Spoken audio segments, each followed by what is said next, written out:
The only way that you have something remain is if you're consistent in it. Mm-hmm. And so many people punch out when things get difficult, when things get challenging. And I was talking with somebody this morning about, anything worth fighting for has challenges. And if you're not willing to grit, if you don't have some grit to get through the challenging times and the valleys of relationships, you'll never get to the peaks. What testimony is there without a test? All you have is moaning, right? Yep. That's all you have without a test. And so testimonies come through working through the test, the challenges, the trials. In other words, what do you have if you're a leader? What do you have to teach on? Truth is freedom. Hello and welcome to Truth is Freedom. I'm Dennis Cummins, the pastor of Experience Church. So glad you're with us today. Today we have a brand new episode on questions and answers. I've got Jasmine here. She's the head of our social media department, and we just are ready to answer some questions. What do we have today? Perfect. We have some leadership questions for you today. Okay. And the first one we have is, what are some leadership qualities you look for when creating a team? All right. Leadership qualities we look for. It all depends on what season you are in your leadership and where you're at. Like when we started the church with my father-in-law, the leadership qualities we looked for is, could they fog a mirror?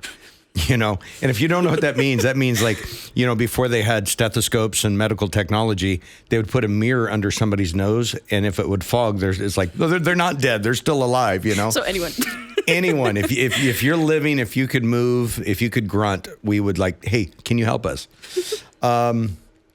Today, 33 years later, we've actually better defined what that looks like, because we know that's not always healthy, but hey, you take who you can get when you first start. Right. But then when you can grow, you can become a bit more selective, and because when you're growing an organization, you have leaders, and those leaders are over other people. And so you want to protect the people and make sure that you're getting the right leaders. And so we're not perfect. We're not God. We're not omniscient. We don't know everybody's heart, but we do have to be responsible for the basics. Yeah.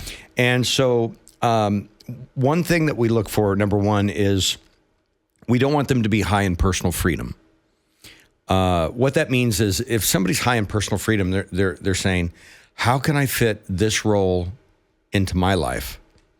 Especially if you hire them into ministry. Okay. And if they have high personal freedom, they're like, instead of me fitting my life into my ministry that I'm being paid to do, they figure out, well, I want to wrap ministry around my life, my preferences. And people with high personal freedom typically love to celebrate anniversaries and birthdays and occasions on the date. And it's like, oh, it's our third anniversary of when we first met, and I want that day off. And, yes, you get personal days. Yes, you get time off. But the reality is ministry, you always celebrate the occasion. It just doesn't have to be on the day. Okay. And people that are high in personal freedom, they're always thinking about their needs first. And I'm not talking about going against self-care, but I like what one pastor said. I think we've used the excuse of self-care for a reason to be lazy. And when we're committed in a role, I think we have to make sure that we mitigate our personal freedoms and look for the good of the organization that we're being hired or paid for or doing. So that's one thing. The second thing is justice. They need to be high in justice. If they're high in justice, then that means that they're going to seek to do what's right. It's not who's right, but it's what's right. They're going to be less biased, to be leaning towards personal preferences, nepotism, family favorites, look the other way. They're not going to look the other way. They're going to deal with real issues, regardless of what personality is involved in the situation. That's good. And so when people are high in justice, and they're not high in equality, right? Because if you're high in equality, suddenly it's just a few steps away from DEI, diversity, equity, and inclusion. And what happens is we're no longer judging people based on the content of their character, like Martin Luther King Jr. said, but we're judging them based on or putting them in roles based on their personality or what color they are or what gender they are. Yeah. And we saw how that failed with the Secret Service. Matter of fact, get this. You can go back, you can find the documentation on this, but there was a lady with the Secret Service, and she was dispatched to be with the Trump administration there when she was when President Trump was almost assassinated, when he was shot in the ear. Mm-hmm. And she was literally nursing her baby when that happened. So here she is. She's on the detail to protect the president, Trump, while he's campaigning. And during the assassination attempt, she's away nursing her baby. Now, we're not against moms nursing babies. I'm just wondering, why are you on the protection detail? Right. And so DEI has really blown things out of proportion. Even Toyota is like stepping backwards and saying, we're not going to do that whole diversity thing anymore. Yep. It doesn't work. And I wish a lot of these so-called churches would figure that out too, that there are two genders, and equality is about we value the intrinsic value of a human, who they are as a person. That, we give respect, but honor is earned. And so those are the pieces that I want to look for, that, they're high in justice. They're not high in personal freedom. They're not high in equality. And so that way they can understand what it means to be in this role and function to be successful for the organization. That's so good. Well, into question 2, sorry. Going into question 2, what qualities do you think are lacking in today's leaders? Commitment. Commitment. That's why, the scripture says, don't grow weary in well-doing, because if you don't faint, you will reap. Pastor Gerald, my pastor, he always talks about that his life verse is that you may bear fruit and that your fruit remains. The only way that you have something remain is if you're consistent in it. Mm-hmm. And so many people punch out when things get difficult, when things get challenging. And I was talking with somebody this morning about, anything worth fighting for has challenges. And if you're not willing to grit, if you don't have some grit to get through the challenging times and the valleys of relationships, you'll never get to the peaks. Absolutely. And so that's where I think people are either lazy or they're distracted, and they lack the commitment and the fortitude to stay the course. Stay the course. Never forget the movie The Patriot with Mel Gibson. Yeah. And at the end, he's ready to give up, and he's upset, and he's ready to walk away. And his friend walks over and says, "Stay the course. Mm-hmm. Stay the course." And it's easy to quit because there's discouragements along the way, no matter where you're at, no matter what you're doing. But the fruit only comes through getting through those difficult seasons. And sometimes we just need to have bunch of manure piled on us because that's what really grows us. I mean, what testimony is there without a test? All you have is moaning, right? Yep. That's all you have without a test. And so testimonies come through working through the test, the challenges, the trials. In other words, what do you have, if you're a leader, what do you have to teach on? You're teaching on other people's experience? Well, you can only do that for so long. There's nothing about your own experience. Right. Because if you can't live what you teach, nobody wants to listen to you. And so I think leaders today, they lack the ability to be committed, and they lack the ability of critical thinking. The ability to think autonomously separate from culture. Too many leaders are trying to placate to culture. I think of Kirk Franklin now. He's all over Instagram Reels, and I think he's James Brown reincarnate. Okay? This bro is not serving the Lord. Matter of fact, he's proclaimed himself to be an inclusionist, which to me, you're a heretic. Okay? If you don't believe that Jesus Christ is the only way, the truth, and the life to heaven, you're a heretic. If you're professing that everybody's saved, they just don't know it. And so, but it's a convenient theology, because then you can roll with culture, you can roll with everything, and then there's no contradiction, there's no, hey, they're pushing back because I stand for these values. There's no challenging against your point. No. And so you can do everything in the world and still have this mindset that I'm okay and everybody else is okay. And it's a delusion. It's deception.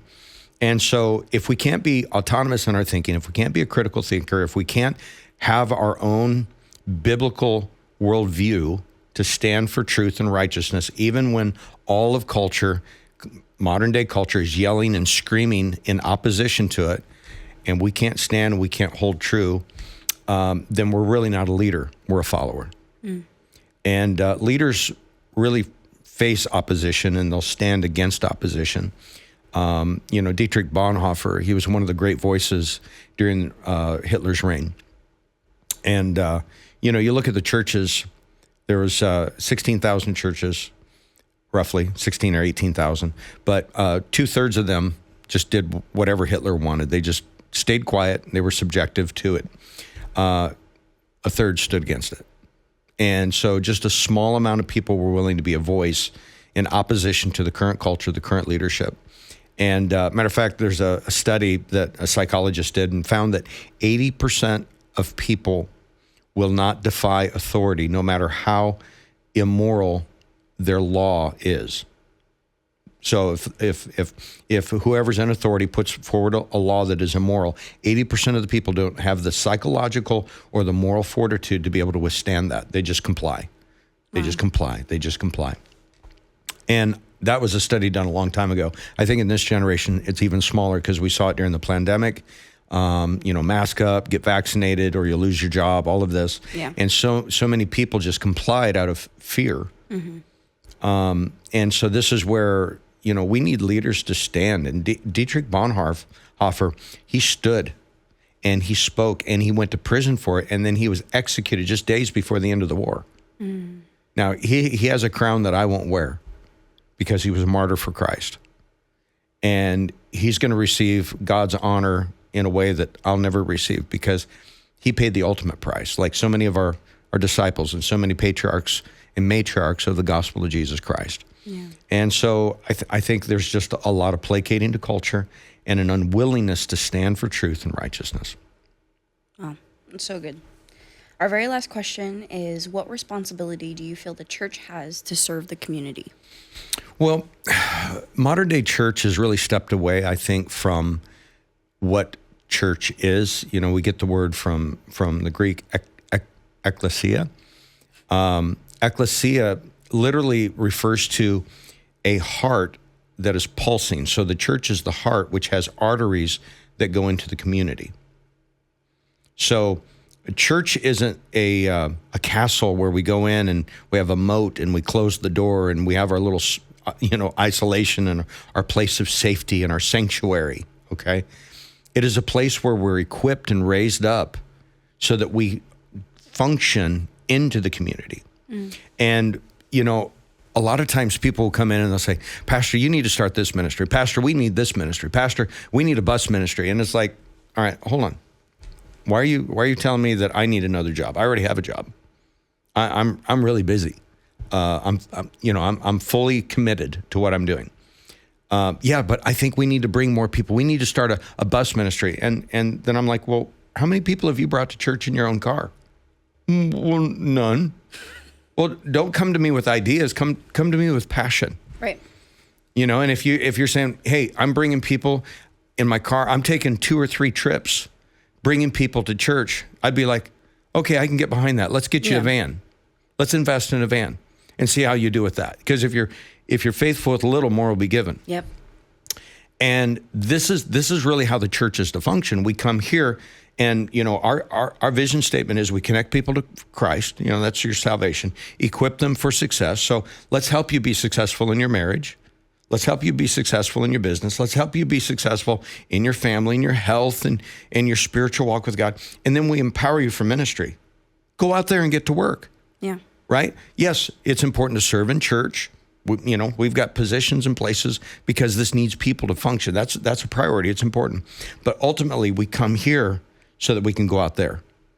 The fivefold ministry is for the equipping of the saints. We have pastors, evangelists, teachers, missionaries, and apostles. Mm-hmm. And so these are meant to equip people to go out into the world. So the ecclesia is the heart of the community. It's pulsing. And what's the heart doing? It's pushing life-giving blood through the entire body. And the moment that there's a restriction, you have problems in the community. Mm-hmm. And so why did our schools suddenly start saying, hey, boys can go in the girls' bathroom, whatever they identify with? Well, then you identify as a pervert. That's really what you do. You're not a girl, you're a pervert. But we have leaders that thought that that's acceptable because they have an agenda. And the reason that happened is because the artery of the church got shut off going into the school. Because people think, oh, it's not our place. It's not our job to be involved in government. Yeah. So why do we have wicked leaders in charge? Because people shut off the blood flow and the restriction, and it was too difficult. So let's pull back. It's not our job. Let's be subject to the governing authorities. Well, we live in a place where we can be the governing authorities. And so we need to be in government. We need to be in education. We need to be in business. We need to be in those arenas, and especially big pharma, because modern day health isn't about helping people. It's about putting them on medication. It's about keeping them sick. We treat symptoms. We don't help people. And the problem is because we don't have the mind of Christ going into healthcare to say, hey, this isn't about money. This is about helping people. Right. And so, and we saw it with the pandemic, and we can't use hydroxychloroquine, we can't use ivermectin, and we can't use these things. No, because there's no money in it. It's a globally available product that you can get over the counter. We can't profit off that. So let's make a vaccine that's untested and change the definition of vaccine. What is that? The church was silent. The church ran because we weren't the ecclesia pumping in life-giving wisdom into these areas to say, that's a lie. And this is the problem that we get into. So the church is regressing instead of aggressing. And those that are aggressing, they're being considered Christian nationalists. They're crazy people. Yeah. They're fascists. What are they doing? They're relabeling, they're redefining definitions, because that's what they love to do. Let's redefine what a mask is. Let's redefine what a vaccine is. Let's redefine what a fascist is. And they want to relabel everything so that way the terms fit in their motive. And so the church needs to be true to Christ, because we're the body. He's the head. And the moment the head is severed from the body, the heart quits pumping. The moment the heart quits pumping, no nourishment is going into the community, and the community dies. That's so good. So that's our responsibility. The church needs to function. We need to be connected to the head, getting God thoughts to carry out God thoughts in our community. So good. That's our Q&A. Yep. Does that help? It does. Well, guys, thank you so much for being a part of Truth is Freedom. Let's send this out. Let's share, like, subscribe, be a part of the conversation. Thank you, and God bless. Thank you for watching this episode. Make sure to share this out, and remember, truth is freedom.